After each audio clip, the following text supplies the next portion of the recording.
OBC ষ্টুডেণ্টছৰ কাৰণে ভাল খবৰ, কাৰণ তোমালোকে যদি OBC আৰু তোমালোকে যদি মেট্ৰিক পাছ কৰা নাই তথাপিও তোমালোকে এইটো স্কলাৰশ্বিপ পাবা। যদি তোমালোকে মেট্ৰিক পাছ কৰিলা তথাপিও তোমালোকে স্কলাৰশ্বিপ পাবা। হাই ছেকেণ্ডেৰী পঢ়ি আছা তথাপিও পাবা, যদি BA পঢ়ি আছা তথাপিও পাবা, আৰু লাগিলে যদি তোমালোকে বেলেগ অন্যান্য কিবা ITI নিচিনা কোৰ্চো কৰি আছা তথাপিও তোমালোকে এইটো স্কলাৰশ্বিপ পাবা। তেতিয়াহ'লে কিমান টকা দিব, কি কথা, ডেট কেতিয়া, আৰু এণ্ড ডেট মানে এক্সাম মানে ফৰ্ম ফিল আপৰ লাষ্ট ডেট কেতিয়া, সকলোখিনি ক'ম। যদি চেনেলটো নতুন প্লিজ চেনেলটো ছাবস্ক্ৰাইব কৰি ৰাখা আৰু পাৰিলে ভিডিঅ'টো লাইক কৰি দিবা। চ' OBC কাৰণে স্কলাৰশ্বিপ আহিল, OBC ষ্টুডেণ্টছৰ কাৰণে। তাৰ কাৰণে তোমালোকৰ কি হ'ব লাগিব, প্ৰথমতে হ'ল ষ্টাৰ্ট ডেট কেতিয়া হৈছে। ষ্টাৰ্ট হৈছে 1 জুনৰ পৰা। আজি হ'ল তোমাৰ 6 জুন, 1 জুনৰ পৰা আৰম্ভ হৈছে। লাষ্ট ডেট হ'ল 30 ছেপ্টেম্বৰলৈকে। যদি তোমালোকে এপ্লাই কৰিব বিচাৰা, এইটো হ'ল মোৰ ফোন নম্বৰ, এই নম্বৰটো কণ্টেক্ট কৰি ধুনীয়াকৈ OBC স্কলাৰশ্বিপৰ কাৰণে এপ্লাই কৰিব পাৰিবা। আৰু মেইন কথা হ'ল তোমালোকক পইচা কিমান দিব।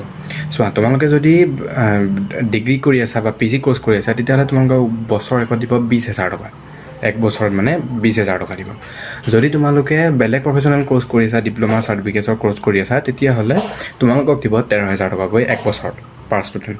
তাৰপিছত তোমালোকে যদি গ্ৰেজুৱেট মানে PG কৰি আছা বেলেগ কোৰ্চত, মানে BA BCom নহয় বা MA নহয়, তাৰ বাহিৰে যদি বেলেগ কিবা কিবি কোৰ্চ কৰি আছা, তাত মানে গ্ৰেজুৱেশ্যন কৰি আছা বা PG কৰি আছা মানে পষ্ট গ্ৰেজুৱেশ্যন মানে মাষ্টাৰ ডিগ্ৰী, তেতিয়াহ'লে তোমালোকক 8,000 টকা প্ৰতি বছৰে দিব। আৰু যদি তোমালোকে মানে এতিয়ালৈকে হেৰি কৰা নাই, মানে ক্লাছ 11 বা 12, ক্লাছ 11, 12 যদি কৰি আছা বা কিবা ITI কৰি আছা, তেতিয়াহ'লে তোমালোকক দিব 5,000 টকাকৈ। আৰু ইয়াত এটা আছে যে তোমালোকৰ ঘৰত ধৰা 3টা ল'ৰাই নোপোৱা, কিন্তু তাৰ ভিতৰত 2টা ল'ৰাইহে পাবা।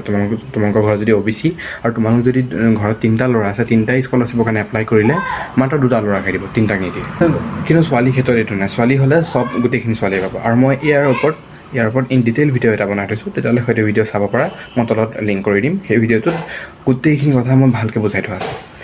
তাৰ লগতে যদি তোমালোকৰ ইনকাম মানে ঘৰৰ ইনকাম হ'ল 2.5 লাখতকৈ বছৰেকৈ আয়টো কম হ'ব লাগিব, তেতিয়াহ'লে ভিডিঅ'টো ইমানে। যদি তোমালোকে এপ্লাই কৰিব বিচাৰা মোৰ এইটো নম্বৰত কণ্টেক্ট কৰিলে হ'ল। আৰু তাৰ লগতে যদি বেছি ডিটেইলছত চাব বিচাৰা তেতিয়াহ'লে এইটো ভিডিঅ'ত মই দি দিছোঁ, এই ভিডিঅ'টো তোমালোকে চাব পাৰা।